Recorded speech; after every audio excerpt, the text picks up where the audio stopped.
Janitorial Manager presents the Business of Cleaning podcast, the podcast that brings you the information you need to be successful in the cleaning industry.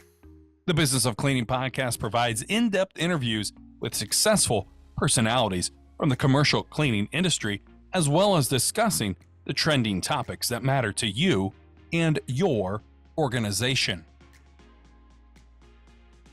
And welcome into the Business of Cleaning podcast, your number one source for information on the commercial cleaning industry. We release new episodes monthly, live from the Janitorial Manager studio located in Toledo, Ohio. I'm Tim Clegg, the Marketing Communications Specialist here at AA Solutions and your host of the Business of Cleaning podcast.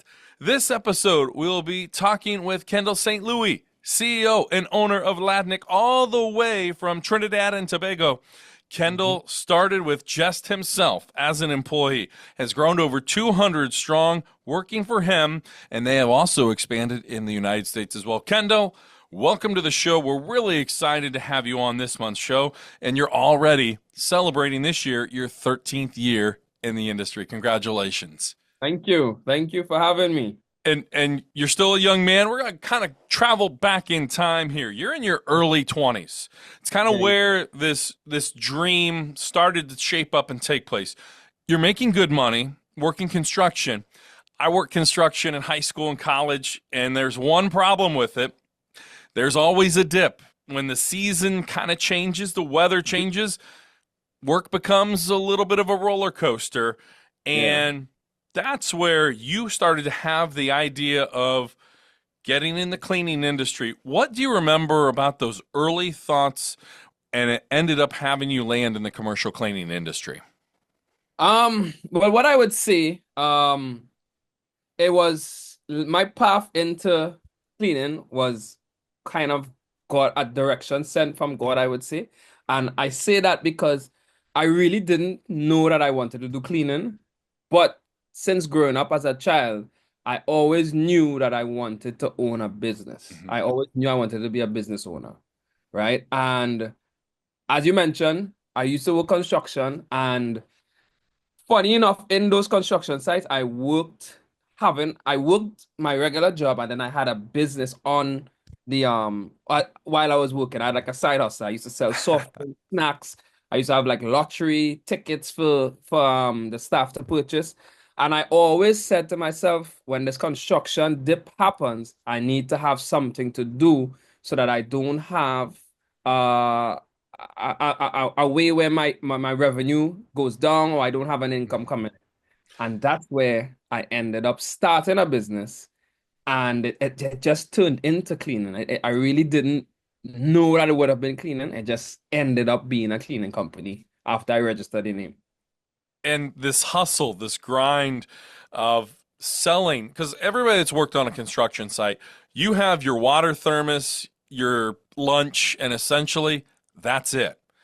So this kind of hustle, side hustle, earned you the nickname on the job site, Black Syrian. So what did it mean for other coworkers to kind of see your ability to have a hustle, to, get things done, to earn extra income? Did that earn you a lot of respect from fellow coworkers? It earned me a lot of respect and a lot of support. Because I was the main person. Even to this day, when I meet some of my ex-coworkers, when they see me, that's the name that they call me, the Black Syrian, right? Because they remember. Because the thing about it, right, with business and entrepreneurship, you need to have discipline, you need to be persistent, and for me, everything was routine for me, and I think I still see that in my life now. So I used to be the first person reaching on the job site. So much so, the owner of the job site, who would have been our boss, would have given me keys to open up, right? And I would reach early. I would set up my side hustle business. I'd make sure things are cold. I'd lay out the snacks, and I just prepare, and then I would do my regular job.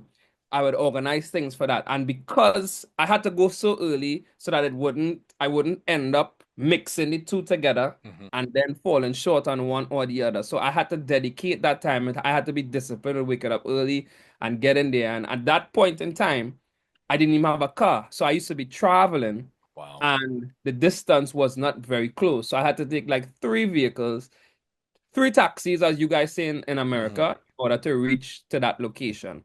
And I was able to then purchase a vehicle from that side hustle business. And then I was able to buy the equipment for the cleaning business. So, and I mean, the rest is history now. And that's what I find so fascinating. You didn't just save this money for a rainy day, which we all try and prepare for. You walked in, paid cash in hand. Yeah. You knew what equipment too. I mean, you had a list going in with you. How surprised were the people, A, because they had never seen you when you walked in to purchase the equipment, and then B, you have this list, and oh, by the way, I'm paying cash right here. I mean, that kind of had to send a little bit of a wow factor, surprise for those people. So similar to entrepreneurship, um, it's planning, right? So when I reached the stage where I knew I had to buy equipment because before I bought equipment, I used to have to subcontract Hmm. my work, right? And then obviously for me to make more profits, I would have to buy my own equipment. So when I was able for me to be able to purchase my equipment, I needed to know the cost of the equipment. So I used to be calling up companies, getting the data, and I did this for months. When I knew how much I needed, I started saving towards it. And when I got the figures, I had like this, the Milwaukee bag that the grinders go into. I had Hmm. that full up with cash. It was in hundreds, 20s, tens, five singles. That's the denominations of the currency we have. And I carried all to that business place. I was like, hey, I want to get the floor machine, a burnisher, two vacuums. And they looked at me as young and like, who is this guy? Right? And when the CSR tallied up the bill and I just basically started pulling out the money from the bag, like I saw her eyes light up, right? And I paid for it and then I left. And I started doing business with them more because I started buying more things as the Hmm. business grew. And there was one time she told me, she said, hey, I remember when you first came and you purchased all the equipment. She said, we were so surprised to see somebody walking with all that cash. Right? She said she actually said we actually closed the business that day right after I left because they were so skeptical. They thought they were Oh, gonna get robbed after. oh They my thought it was gosh. set up. Yeah, yeah, yes. But she Wow. said I mean, she looks at my content and she ends up seeing that hey, the business started to do pretty well after. She didn't know who I was at that point in time. At this time, you've got the equipment and you have a friend that reaches out to you, basically almost kind of like a godsend, like it was fate. You hadn't been in contact with them for a while, but you told them your job, what you were just starting up, and it just so happened that they could help you and asked for a company profile. And then after this conversation, the job started coming in. Yeah, yeah. So yeah, that's why I said me coming into janitorial cleaning is God center. I mean, my friend, we didn't speak for a while, as you mentioned, and started back talking. Hey, what are you doing now? Well, yeah, I started this business. What does the business do? Didn't even know what to say.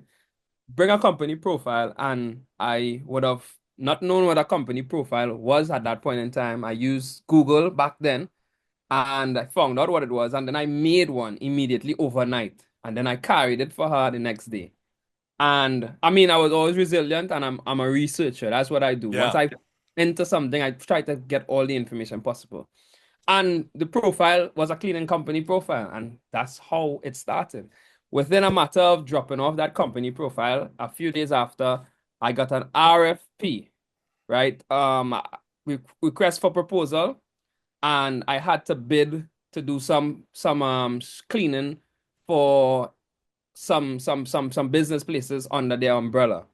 And boy, I had no idea how to bid. I had to go on Google again and figure out how to even put this proposal together.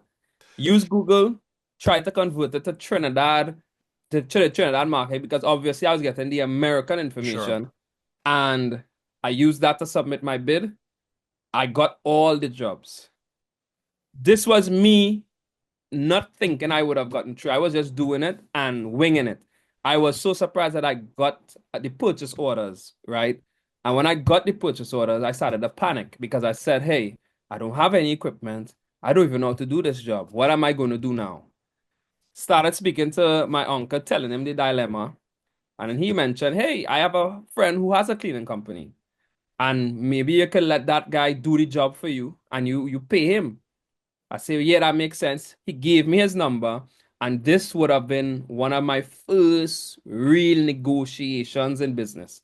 So I would have told him, hey, I got these jobs, and I need to know how much it would actually cost to execute this job. And he told me his figure, and then I basically told him, well, hey, I got the job for this amount, and I'm willing to part with this amount. Mhm. Can you do it for this amount of this amount? And he said, yeah, I could do it for that. And we started the job. And what happened was I didn't know how to do this work, so I actually plugged myself as one of his employees.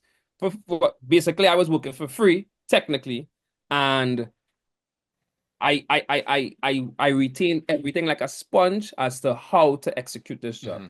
So I watched how they prepared for the stripping. I watched how they actually executed using the floor machine. I watched how they would have mopped up after the stripping. I watched how they would have applied the polish, the layers, right? I watched all the PPE that they use, whether it be the rubber boots, utilizing the gloves at the right point in time, using Mhm. goggles, and I retained all that info.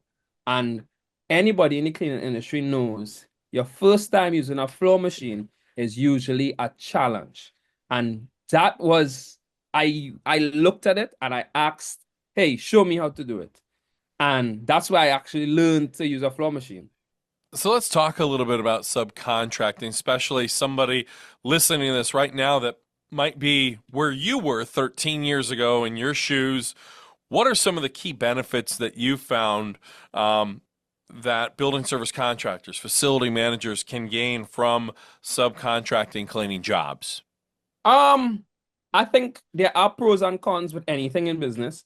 For instance, for me, the pro was I didn't have the equipment, I didn't have the Mhm. capability to do the job, so he made it easier for me, right? I think there are things that you could do in this business, and it would be profitable if you subcontract it.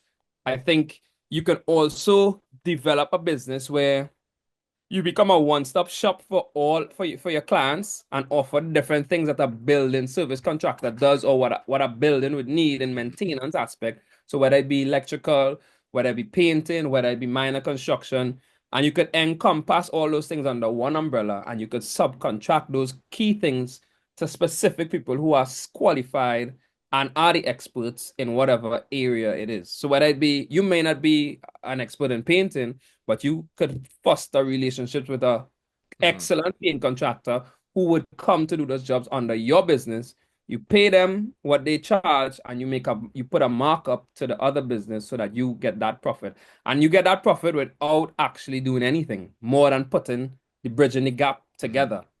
Can you share a best practice for vetting and selecting subcontractors to ensure they meet industry standards, but also, more importantly, meet your standards, your company values? Right. So basically, it would be a matter of somewhat of an interview to find out how that contractor does Hmm. business.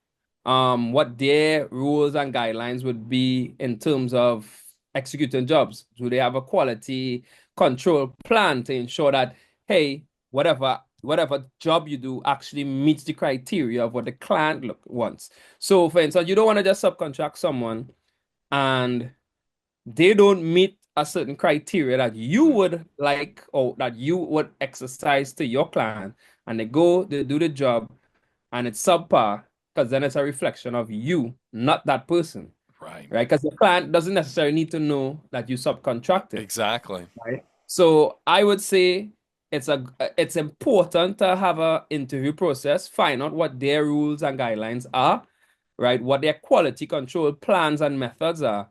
And you should also inform them about your rules and guidelines and what your quality control process would be. And I think it's always good to have an agreement signed, Hmm. right? So you need to put pen to paper in terms of what is agreed upon so you could hold them accountable based on that. What's the biggest piece of advice you would give to a cleaning company that is reaching out to subcontracting? What is that one thing or the most important takeaway that you learned during your time when you were hiring out subcontractors? Yeah, well, just what I touched on there, agreements is Hmm. extremely important because when you start, you kind of not want to do the paperwork aspect, right? And that could end up biting you in your butt after. And it's better to do it early than basically learn after the fact.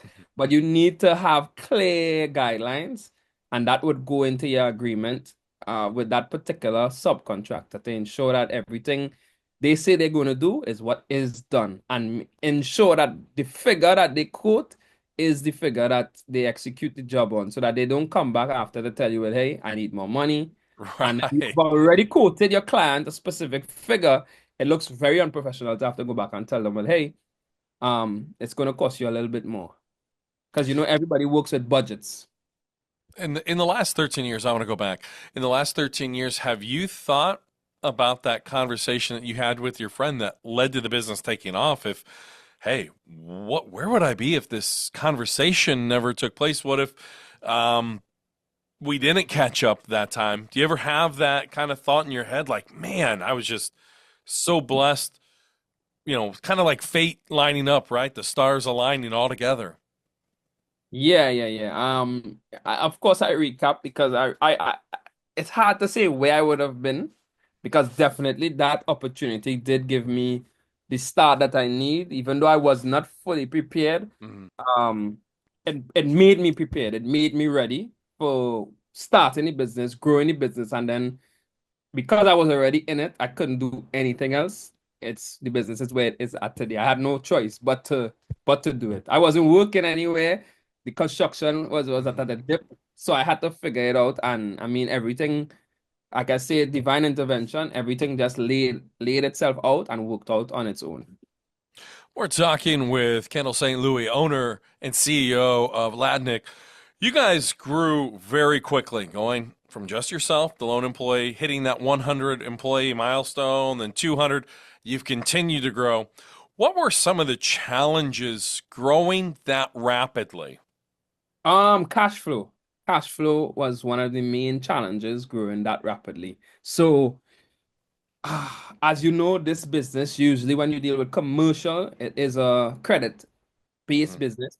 So while you would get the jobs, you have to buy the consumables, you have to pay the labor, and then you usually have to wait for payment from the client that you're working for. So cash flow was a big issue because as soon as we got the job, we had to hire people, and then people came in, and then you have to pay them. You can't let workers wait because they're gonna get rowdy, they're gonna quarrel, and all these different Right. things. So definitely, cash flow was a big problem. And then a main issue that we had was vehicles, right? We had to get vehicles so Hmm. quickly, right? And to purchase a vehicle, you have to do a down payment. So that's cash coming out of you immediately. So that was the first time that I ever explored the lease option for a vehicle. And I did it. I wasn't too happy about it because to me, you overpay for a vehicle when you lease. But I think Yeah. it's a bit different in America than it is here, right? I think at least it's kind of from what I've read, it's kind of okay in America, but for us, we pay way too much for the vehicle that's leased, Hmm. and yeah, it's to me now because I was able to catch myself in a cash become a bit cash strong. Now we do our down payment and we do our installment and we have a vehicle that is added to our fleet. And then when we finish the installments, we end up owning the vehicle. So, I mean, it worked out for me back then because I was at a certain position then. And I Right. mean, anybody, I wouldn't say don't lease. If you have to lease, do it, but try to get yourself out of that. And you guys have over 15 vehicles now, 15, 20-ish? Yeah. We have a lot. I don't even know the off the top of my head, but we have a lot of vehicles. Yeah, it grew so quickly. Were there any pivotal moments or decisions that significantly contributed to the company's growth? So during COVID, when COVID-19 came, right, pivoted very strongly off of a lot of relationships that I would have fostered going to the ISSA shows, um, where I was able to tap in into suppliers of dispensers. So, as you know, during COVID-19, there was a lot of mandates where businesses needed to fix Hmm. hand soap dispensers, hand sanitizer dispensers outside of your business premises for people to sanitize on entry. Our country was out of stock of those dispensers. Oh, wow. Right? Um, Basically, I tapped into some of my contacts that I had that I met in the ISSA. This was actually the first time I actually purchased from suppliers from the ISSA. I used to just go to trade shows and save the flyers, the brochures, and it's a good thing I did. Started reaching out to them. I found some suppliers who had stock, and I ended up purchasing all. And I remember they reached so quickly because at that point in time, the logistic channels weren't backed up at that point. But I saw the vision before it was mandated globally about the dispensers and the businesses. And I ordered a lot of dispensers, so much so when I got them, I started email marketing, outreaching to companies. Hey, I have these dispensers, XYZ. No one was listening. No one was replying to my emails, nothing. And then I started saying, wow, maybe I shouldn't have spent all this money on these Oh, things. no. And then the minister, I think it was the World Health Organization, made the Hmm. man, it trickled down to our Ministry of Health. And my phone started ringing the next Oh, week. man. All these people that I was sending these emails for, they didn't even read the emails, but they started reaching out to find out if we have these things. And that put us in a position where even our competitors were ordering dispensers from us. Wow. So much so, we started to diverse heavily into products. And to this day, we do products now. That's So I think, yeah, that COVID-19 deciding to pivot into products helped our business drastically. again, hustling coming into play here, thinking outside the box, Mhm. being ahead of the curve, and now selling your own products as well. What were some of the biggest operational challenges, if any, that you faced when you were scaling that fast? And how were you guys as a company able to kind of overcome them? Right. I would say basically obstacles. Cash flow again. That's one of the Hmm. cash flow is the king of your business. If you don't have cash, you can't do anything. And funny enough, there was with the same name, the Black Serial, and there's an article that I wrote. Sorry, there was an article that was written about me, right, by a news agency in Trinidad. Yeah, I found And that November of 2020. yeah. They wrote about me and I was contacted by a business manager for a bank locally, and he reached out because of that. And he was like, "Hey, I want you guys to join the bank and come with us and whatnot." I told him, I said, "Listen, I I am already with your bank, right?" And he said, "Well, hey, I want you to come to our unit, right? I can help you with this and that and whatnot." And funny enough, fast forward. They granted me an overdraft that I was not able to get without his help, right? Wow. And that overdraft came in, let's say it came in today. Within 5 days of that overdraft coming in, I utilized probably like 35% of the overdraft. And if I didn't get that overdraft at that particular time, I don't know how I would have paid salaries that month, Mm, right? wow. Really and truly, I don't know how because things grew so quickly, and I would say it is divine intervention. Everything works itself out because He called me because of that article. That article came out. I didn't even expect that, right? And mind you, I was actually trying to get the overdraft before, and I was getting turned down and whatnot. But he was sent by God, divine intervention Oh. again, and everything happened like that. Did scaling impact the types of clients or contracts you guys pursued? If so, how?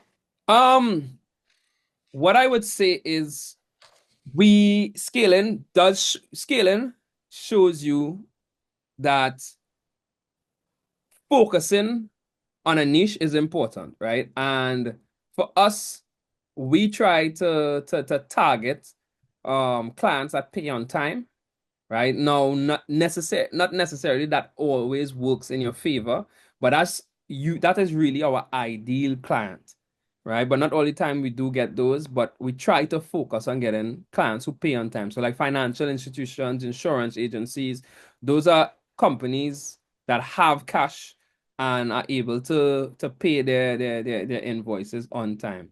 With the industry globally continuing to grow so fast, how important is it for everyone to understand their why as to starting in the industry? You know, looking at your LinkedIn, you're heavy, influential guy posting a lot of things that make you think a little bit deeper. How important is that aspect to, hey, I've got this idea, I want to join it. Okay, that's great, but why? Yeah, you need a why because you could get all bumped up because of an idea. But if you don't have a why you're doing something, there will be a particular day, a particular morning that you don't feel like waking up. You don't feel like doing anything. And your why is what is going to give you that energy, that motivation, and that reason to do what you're doing. So you need a why. And your why can't just be making money. Right. Because there's going to be a lot of highs and a lot of lows, and the lows Trust me, outweigh the highs sometimes. that's correct. In October of 2023, you guys had a fire in one of your buildings, and it did some pretty significant damage. At this point, how devastating was that for you and the business at this time? Um, it was pretty devastating, because I mean, nobody wants to hear that their business place is on fire or their equipment is on fire. But fortunately, right, we didn't feel it too badly because we were insured, which is something any business owner I would recommend you look into insurance because that is important. I mean, usually we I'm just I'm just I'm just making a wild assumption here, but usually we are not all informed or fully informed about the benefits of insurance. But I would say I'm happy I did make that choice to invest in insuring the property and in Mhm. insuring my equipment and my stock. Because if I didn't, I definitely know I think I would have felt that fire a bit more than I felt it. I felt it, but I would have felt it a bit more if I didn't have the insurance. How did this experience at this time bring everyone involved with the business closer together as a unit, as a team? Well, the team started basically everybody came together, everybody were concerned. We all came together to clean up, we all came together to put things to figure out what was reusable, what weren't usable again. And you could have felt that I mean the staff didn't know about the insurance aspect, but you could have felt that they were concerned and I mean it directly affects them because hey, I work for this company pays me. If the company can't function, this could drastically affect me as an individual. So you saw that concern and you also saw that love from them because everybody came together and everybody helped, everybody put their best foot forward. And I mean, I think it did bring us a bit together, a bit stronger. So I mean, there were like at anything in life, there's the highs, there's the lows, there's the good, there's the bad in every situation. I feel like too in those moments it's very revealing too. We self-reflect and we learn a lot about ourselves. What did you learn about yourself in that time of that time of frustration and uncertainty for a little bit, what'd you learn about yourself as a leader and as an individual? I learned that I have a lot of composure. And I'm resilient. I mean, that could set you back and make you figure, like, think, why am I doing all of this for? Why is all these bad things happening to me? But I didn't let that throw me off of my path or my why to what I'm doing in business, right? I took the knock on my chin and got back up, and we started fighting, we started operating like it didn't happen. Now, mind you, we posted about the fire like on social media, on our social media accounts after the fact. And some of the comments you would have seen were people were saying, wow, we didn't even know that this happened. You guys were posting content like nothing was going on. Y'all didn't share this at that point, right? People were amazed at how we didn't even broadcast it. We were Yeah. basically operating, but it was business as usual. It's incredible. That says a lot about your team and the trust that they have in you as a leader to, hey, we're going to get through this. We've got a job to do, and we're going to continue to keep one foot moving forward at a time. TikTok and social media has been a global game changer for not only influencers, but marketing teams as well. There are very few people from the commercial cleaning industry that have tried and had success, but Kendall, you're one of the few exceptions. You and your team have found great success on TikTok. And it's not just one or two. You guys have numerous videos with hundreds of thousands of views. Um, how can commercial cleaning companies leverage TikTok to build brand awareness and attract new clients? And what strategies have proven most effective for businesses in service-based industries for you guys? Well, social media, I think in any business right now is 100% beneficial and useful. I mean, it is the way the world is going. It gives you good visibility. It gives good brand awareness. And I mean, it's going to be hard for any business owner because, we over critique ourselves. We may be a bit shy on camera and we wonder what Tom or Harry is going to say about us. But I think we need to come out of our comfort zones and basically just do it. It usually is a challenge to figure out what to say, what content to produce, and how to bring your story across.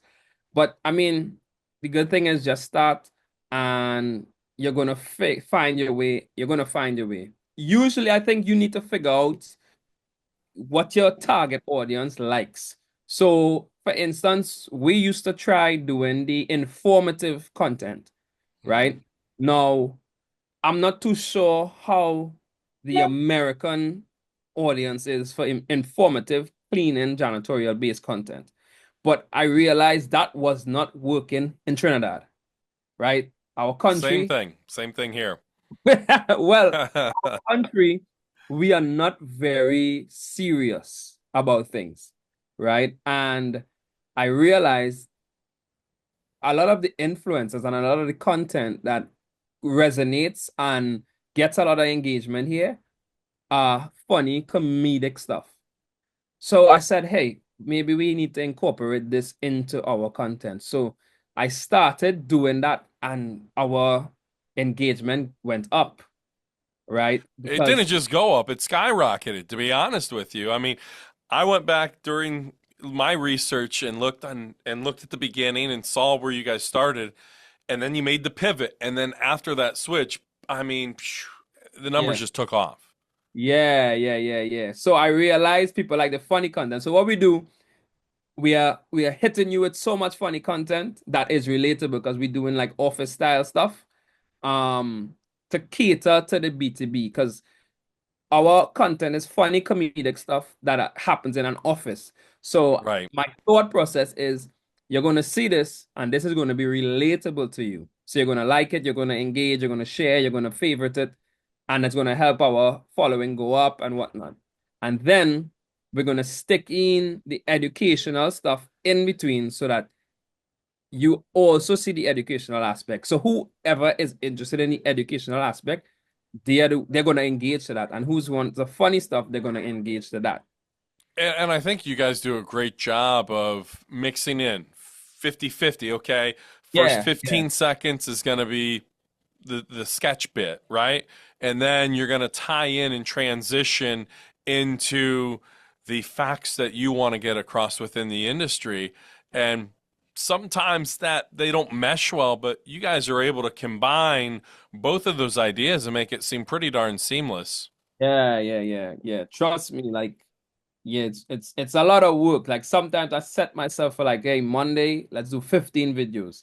And you're just there recording. You're looking at your script and showing that you go not fully line for line, but as best to get the message across that you're trying to tell in that particular video. So it's a lot of work, but you have to put in the work for it to reap the results. So it's a long game we're playing, basically. We're looking at it to be a long-term thing because in our industry locally, there's not much companies who are producing content.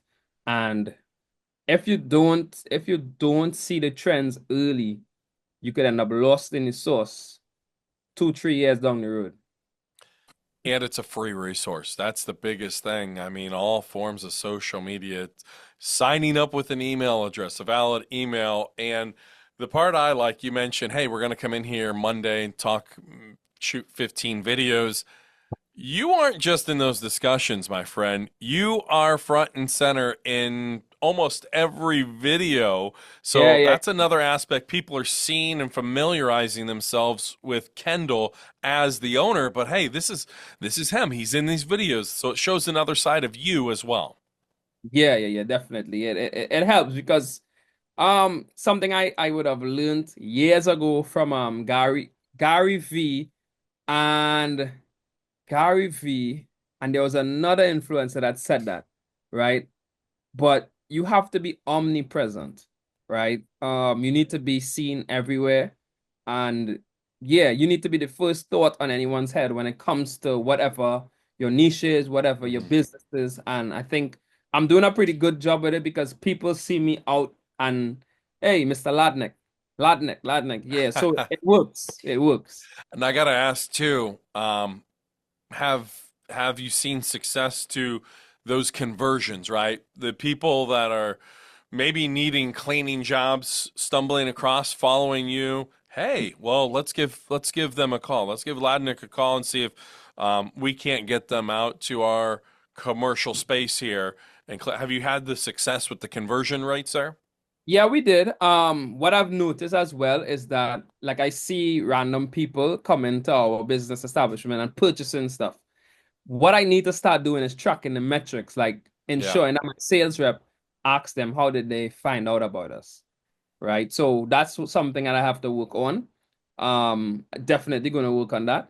But I do see the very random person coming into our establishment and purchasing products, right?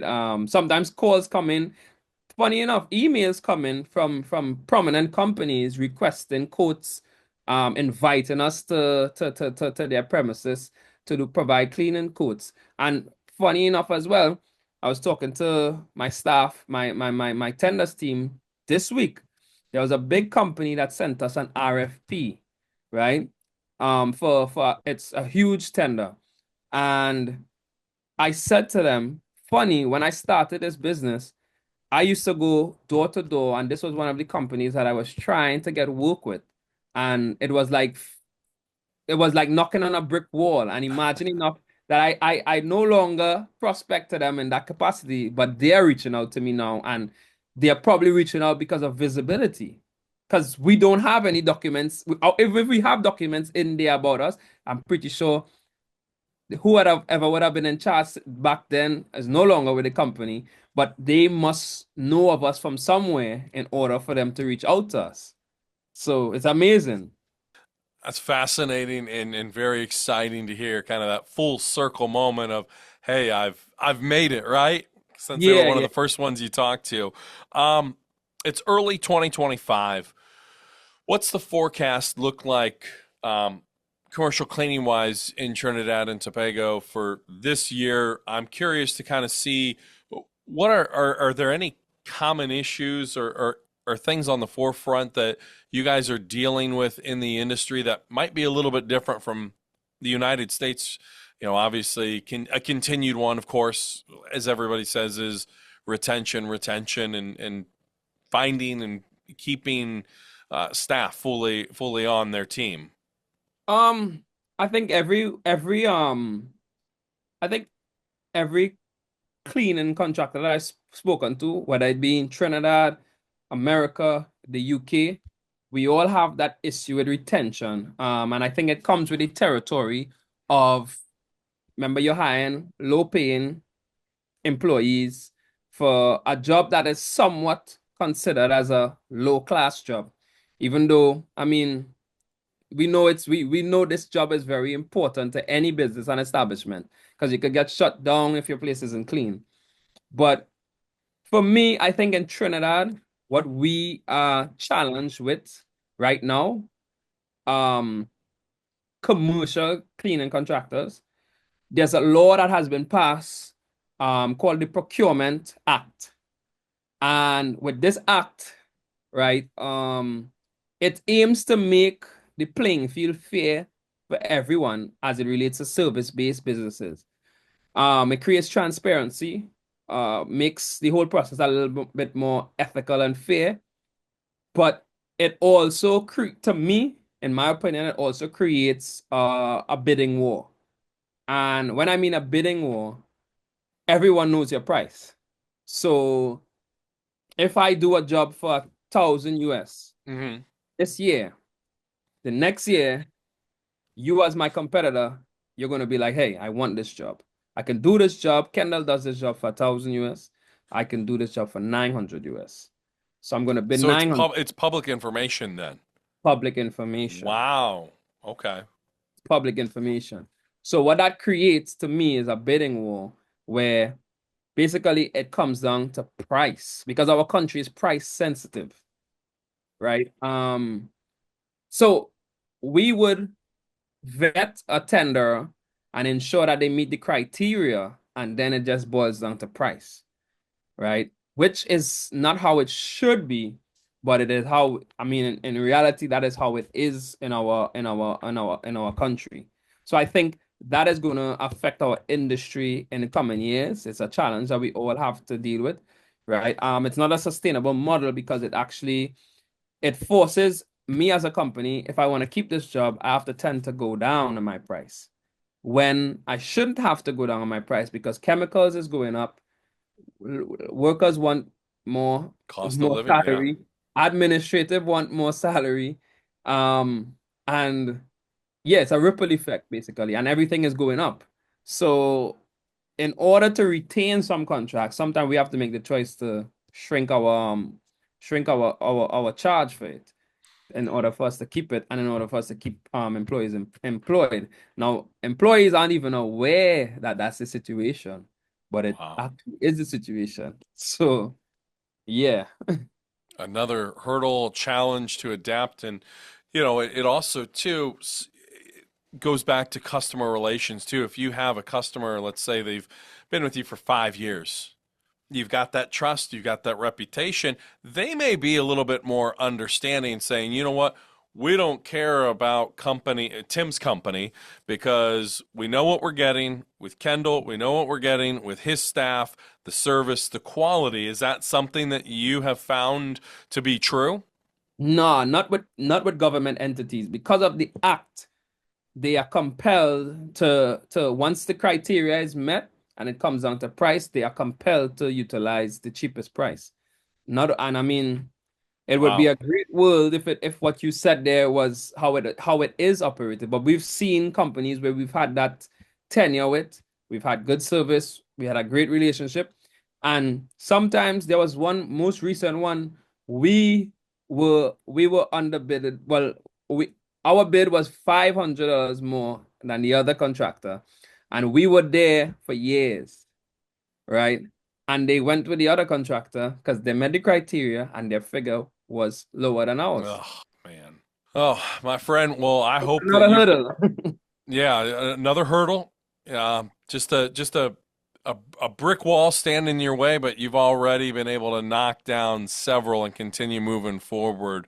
I got And exactly, you've been able to create something special there in your country. And Kendall, we greatly appreciate you taking time coming on this month's episode and telling us about your unique journey that led you into the commercial cleaning industry and sharing with your success.